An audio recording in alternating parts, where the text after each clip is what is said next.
kasi doon nila hindi na i-adapt, no, kung ano yung talagang dapat makita sa isang SIP. Pero sa inyo na umaattend, hindi ako masyado na problema pagdating dito. Okay, so instruments, tools, and apparatus. So pakibasa nga natin ano ba ang sinasabi dito sa instruments, tools, and apparatus na gagamitin natin. Miss Arabelia, pakibasa nga po.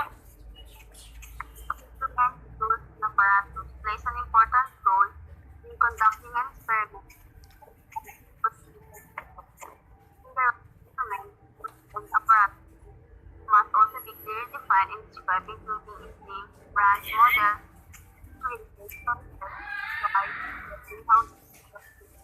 some of such variables and their corresponding tools let an instrument to be used as a adaptive branch. Ayan, medyo nagcha-choppy. Nagaling ko na yung aking kasi kanina sa post ko namin ni Ma'am Zob, hindi nga na ako naririnig. Okay, so yan. Thank you, Miss Arabelia. Okay, so sa ating methodology, ma'am, bibigyan ako ng mga sample. Ilalagay nyo lang doon ano ba yung mga instruments. Those instruments, literal na instruments to, no? Hindi kagaya ng instruments sa mga in questionnaire form. Wala tayong questionnaire form. Lagi ko sinasabi. So ito, instrument, literal na materials talaga, no? Materials, tools, and apparatus available in the science laboratory room. Magamit pa kayo ng beaker, pH meter, chromatographer, ano pa ba, mga microscope, tester, test tube, yun talaga, no? Yung mga isusulat natin dito. So, yung mga materials that we usually use in experimentation. Okay? Yun yung kakaiba sa ating gagawing research study. So, ito nakalagay sa inyong chapter 3, ang right instruments, tools, and apparatus that you're going to use. It must be clearly defined and described. Depende sa inyong paggagamitan sa inyong study. Its name, brand, model, calibration sources, why, when, and how it was used.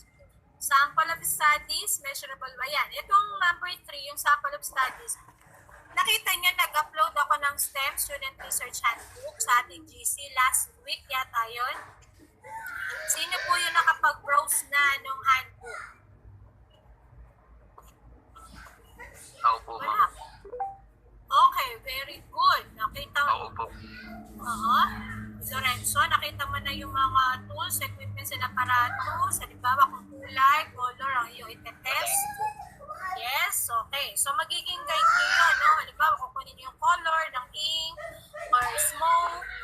Yan. So, titingnan nyo doon, ano ba yung tools, apparatus, and equipments? Doon sa handbook na yun. Senior ko na yan sa handbook. So, balikan nyo na. At parang senior ko din yan last week during our discussion. So, nandun din yan doon sa PowerPoint na sinend ko sa atin. Okay, so ito yung magiging example ninyo. Ito yung example. Ito yung study namin sa cogon grass extract. So, syempre, wala tayong nilabag na ano dito, no? Kasi amin naman talaga to. So, pwede ko siyang i-share. Okay, so chapter 3, research design and methodology. Remember, ito in paragraph form, ang inyong pagkakasulat. Ayan, kasi yun yung problema din. So, sana binabasa din ng mga modular, yung mga isinesend kong pictures, no? Yung lectures ko.